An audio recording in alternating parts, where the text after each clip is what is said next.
know what I'm saying? The real story of K Flock. Now, free K Flock. Um, from what I heard, he's supposed to be coming back 2023. I don't know how true that is, but probably they know that he's gonna get off, so they keep pushing his court date back. I'm saying, but this is his come up. So without further ado, we're gonna get straight into this video. Why are they saying he was back? All these raw niggas that take you out of Dougie cause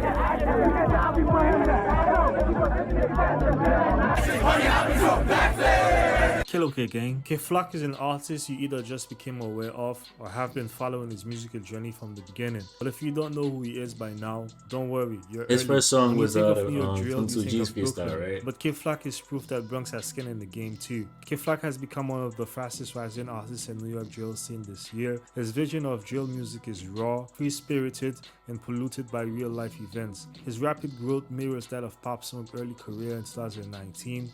RIP. The 18-year-old upcoming artist has only been rapping just under 2 years and has cultivated a rapid fan base, a core one at that, who refers to him as Lord Flacco.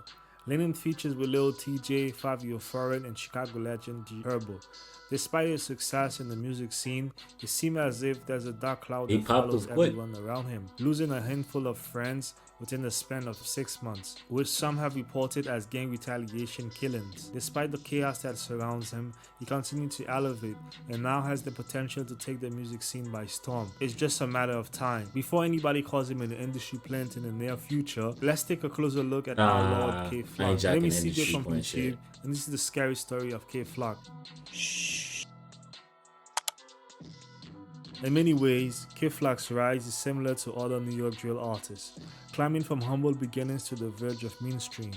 K Flock, born Kevin Paris on the 28th of April 2003, is of Dominican descent hailing from the Bronx. He grew up in a rugged environment he described as dangerous. The Bronx, and mostly New York, has become a mecca of drill music, heavily influenced by gang culture and violence. A city so dangerous, 16 people were shot in the span of 90 minutes, and the bullets have no name or preference. So far this year, at least 21 teenagers have died from gun violence. As a teenager, he escaped in the More than Brooklyn that. drill as well as the music of Chicago rappers like King Von. He tried baseball and basketball for a bit, but those fizzled out after school for obvious reasons. And everything came back to music. The Bronx rapper has spent the last year and a half making tracks that bring some of the movement's strongest future stars together. Everybody spit with the pedal pressed all the way to the floor. His music or videos are raw and garner millions of views easily within a week. But K Flock wasn't really the rapping type. I wasn't really the rapper. I was really the rapper right here. When I just came home, August. By the age of 12, he was already in the streets dropping fours. But it was his right-hand man, Dougie B, who had inspiration of becoming a rapper. Dougie B and K Flock grew up together. They went through their ups and downs together. And when Dougie B's father died from a seizure right in front of him at 15 years old, K Flock was right there for him, and their chemistry shines through any tracks they release. Brotherly Love is a prime example. The chemistry between Dougie B and K Flock is obvious, feeding off others' complementary vocals as they trade bars, at times even making it hard to distinguish between the two. As you all know, the New York drill scene is saturated, with a new drill rapper coming out every week, with the That's same a fact. repetitive bars, dances, dropping Especially from banging the signs, Bronx. and smoking on somebody, which eventually get lost in the YouTube algorithm. K Flock's first official release was FTO, which I presume means Free the O's, which is a well-known gang he affiliates himself with, but if you ask him, it's really EBK. EBK. EBK. Everybody. Everybody. Word. That's what time we. Ironically, his first official release was over Tutuji's hit song Blicky Freestyle. His Yeah, raspy that was his first voice song. and Bronx accent caught the listeners at hello, and the song had all the chaotic elements he needed for any drill fan to rekindle their relationship with the genre. At first, he wasn't taking music seriously. Playing to that. That was one of my hits out right here for me. Going to, and then I started taking it serious. I see like for me, I'm going up for me. My son love like now. It's time to go take it serious. Like, for me, start playing. For me, from there, then I started playing. For me, started going up. I see I could take it far. For me, opening doors. For me, like. But when he did, the more raw and aggressive he became. With no filter, flacking at every op with his words, allegedly dissing his own cousin D-Ting.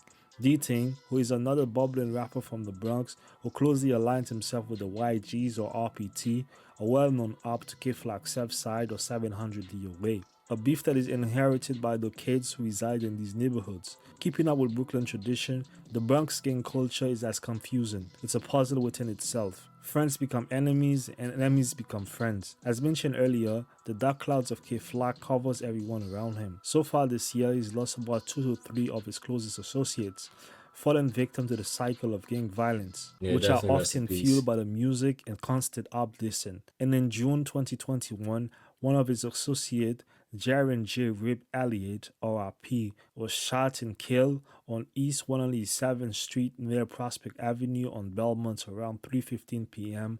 on a Sunday. He was murdered in revenge for the gang-related killing of 19-year-old Tyquel Duck. He was reported to be a member of the Young Gunners. J-Rip was believed to have been on the scene at the time, although not the triggerman. And not to be outdone, within 8 hours, affiliate of the 800 YGs or Young Gunners, Rara, RIP, was fatally shot and killed in mobster-like fashion. According to sources, Rara was at the scene when J-Rip was shot. In modern-day gangster-like fashion, K-Flac took to social media to celebrate the death of Rara. I heard they selling Rara in Miami. Dissing him and his best friend Nasty, another Young Gunners affiliate, releasing essentially a diss track titled Is You Ready? The song quickly accumulated 4 million views within a month, and 2 weeks later, releasing another track titled Being Honest, dedicating lyrics to J-Rip, his fallen friend. But for the sake of giving credit, the song is inspired by Siggy Black, Dishonest, which is an artist he listened to quite a bit. With the help of his label Capitol Records, the video accumulated 300k views within 24 hours, trending at number 27 on YouTube. He's also seen wearing the 1090 Music chain. Not sure if he's signed with them, but considering the fact that he's receiving a G-Hubber feature, some have considered that he has. Despite his success in the music scene, he continues to take L's in the fields. And on the 30th of September 2021, another affiliate was shot and killed, 3 steps away from his friend J-Rip slaying. It was reported he was not the intended target. He's known to be in K-Flac's circle, so who knows who they were really after. The beef between YGs and Southside is a futile one, and it's highly unlikely it will ever end, as blood has been shed on both sides. K-Flac is known for being reckless, making threats on social media, and with the way his music career is elevating, he must be careful before the hip-hop police come after him. To conclude, K-Flac has great potential and can use the life story and future experiences to switch up the context of his music, one will that appeal to the higher masses. But I know he has potential to take his music to the next level. And when he does, people will wonder, who is K-Flac and where did he come from? I hope from watching this they will learn. My name is CJ from YouTube, and this is the scary story of K-Flac. If you made it this far into the video and you like what you saw, please feel free to give us a like. My name is CJ once again, and I'm out. Meow. Nah, he be having weekly do that. But definitely shout out to CJ. You know what I'm saying? Free K-Flac, you know what I'm saying? If he does get out, I know he definitely gonna have a lot of people at his feet with different label offers. I think he's signed right now, but who knows? Somebody will probably buy him out a deal for more than what he signed for. But with that being said, I just want to give a motivational message and let everybody know whatever you want to do, just do it. You know what I'm saying? Stay out the way, stack your bread. You know what I'm saying? Focus on yourself. Continue building your brand. Continue building yourself up. Continue thinking smarter. Elevate. You know, separate yourself from just negative shit, because the people that's negative are always gonna be negative.